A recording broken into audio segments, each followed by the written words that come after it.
Assalamualaikum warahmatullahi wabarakatuh. Perkenalkan, nama saya Hilmi Handika. Saya dari kelas 1 KPIC. Di sini saya akan memaparkan dan menjelaskan tentang komunikasi kelompok dan komunikasi organisasi. Yang pertama kita akan bahas adalah komunikasi kelompok. Apa sih komunikasi kelompok itu? Untuk mengetahui komunikasi kelompok, kita harus mengetahui kelompok itu. Apa sih kelompok? Kelompok adalah sekumpulan orang yang punya tujuan bersama, yang berinteraksi satu sama lain dengan mempunyai tujuan yang sama. Jadi, komunikasi kelompok itu adalah komunikasi yang berlangsung antara beberapa orang dalam satu kelompok, seperti dalam rapat, pertemuan, konferensi, dan sebagainya, yang memiliki susunan rencana yang sama dan untuk mencapai tujuan yang sama. Begitu juga para ahli dalam mendefinisikan komunikasi kelompok ini. Salah satunya Michael Burgon. Dia mendefinisikan adalah komunikasi adalah kelompok sebagai interaksi secara tatap muka antara 3 orang atau lebih dengan tujuan yang telah diketahui. Nah, sama aja kan yang tadi mempunyai rencana yang sama. Jadi dia itu sama-sama punya rencana.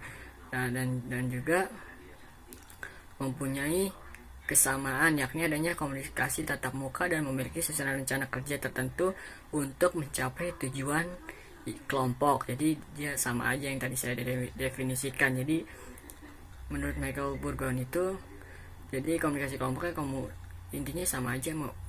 Jadi satu kelompok itu mulai berkomunikasi untuk mencapai tujuan yang sama dengan melalui rencana-rencana yang sama begitu. Nah, dalam komunikasi kelompok ini mempunyai karakteristik dan klasifikasi yang berbeda. Contohnya yang pertama itu kelompok primer. Kelompok primer ialah kelompok yang hubungannya sangat akrab dan mempunyai sifat komunikasinya yang meluas, personal, menekankan hubungan, ekspresif, dan informal. Lalu yang kedua itu ada sekunder. Kalau komunikasi kelompok sekunder ini sangat kebalikan dengan kelompok primer, karena kelompok sekunder adalah kelompok yang tidak akrab dalam berkomunikasi atau berhubungan. Nah, karakteristik kelompok ini sangat dangkal, informal, non personal, instrumental, dan formal. Lalu yang ketiga itu adalah kelompok keanggotaan. Kelompok keanggotaan adalah kelompok yang anggotanya secara administrasi dan fisik itu menjadi kelompok itu. Jadi kelompoknya sudah menjadi didata anggota-anggotanya. Kalau kelompok rujukan adalah kelompok yang digunakan sebagai alat ukur jati diri dia. Jadi dia mengukur jati dirinya di dalam kelompok itu. Lalu selanjutnya itu ada kelompok deskriptif. Kelompok deskriptif ini diklasifikasikan menjadi 3 tugas, yaitu pertama kelompok tugas, kelompok pertemuan, dan kelompok penyadar. Kelompok tugas itu kelompok yang melakukan pemecahan masalah. Di mana ada masalah, disitulah kelompok menentukan solusinya. Lalu yang kedua kelompok pertemuan. Jadi acara pokok, semua acara dia yang nentuin, dia yang handle. Lalu yang ketiga itulah kelompok penyadar, menciptakan identitas baru. Lalu yang selanjutnya adalah kelompok preskriptif. Kelompok yang mengacu pada tujuan kelompoknya melalui meja mudar, simposium, diskusi, forum, kolokium, prosedur, dan parlementer. Selanjutnya jaringan-jaringan komunikasi kelompok. Nah, dalam komunikasi kelompok ini pasti tidak jauh dari jaringan kelompok tersebut. Nah, dalam jaringan komunikasi kelompok ini terdapat 5 jaringan, yaitu roda, rantai, Y, lingkaran, dan bintang. Prestasi kelompok. Roda merupakan paling memusat menghasilkan produk kelompok yang tercepat dan terorganisasi. Jadi bentuk jaringan komunikasi roda itu merupakan paling memusat dan menghasilkan produksi yang sangat cepat. Lalu yang kedua itu ada lingkaran. Lingkaran yang paling jaringan komunikasi yang tidak memusat, kebalikan dari roda tersebut. Nah, dan paling lambat dalam memecahkan suatu persoalan. Pola komunikasi yang paling efektif itu sebenarnya ada 2, bintang dan roda. Kalau bintang itu tidak terpusat pada satu pemimpin, paling memberikan kepuasan kepada anggotanya, dan paling cepat menyelesaikan suatu masalah.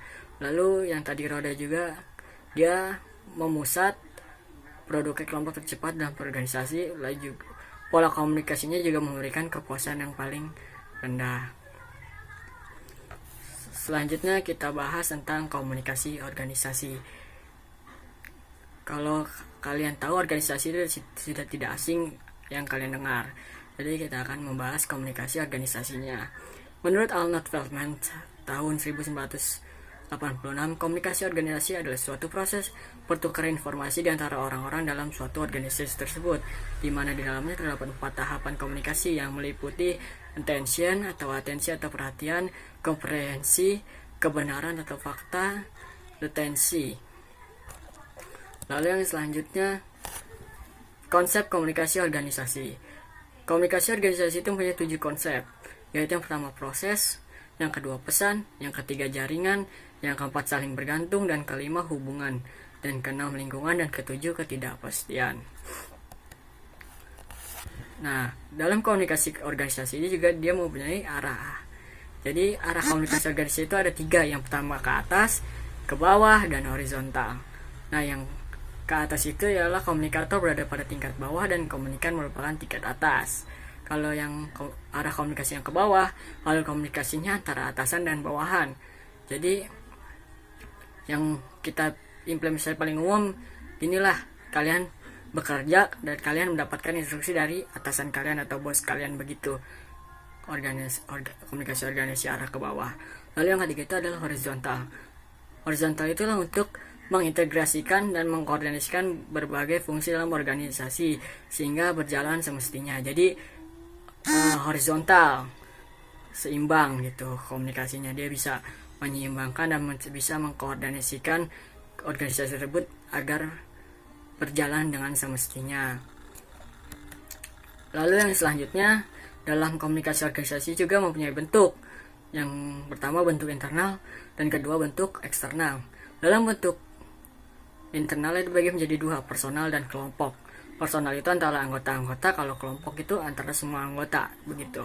Komunikasi eksternal dibagi menjadi 2, kepada khalayak dan kepada organisasi itu sendiri. Nah, maksudnya kepada khalayak itu kita berhubungan dengan masyarakat di luar, begitu, pada khalayak ramai, khalayak umum, begitu.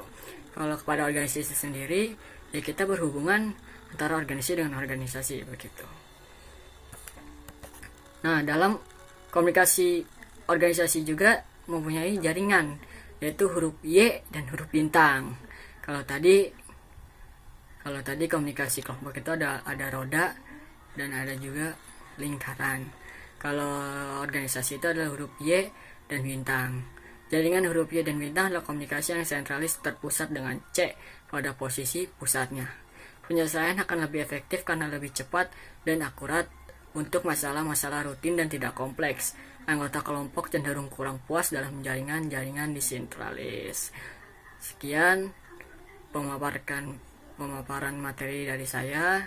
Semoga apa yang saya paparkan ini bisa diterima baik oleh kalian para pendengar. Sekian dari saya.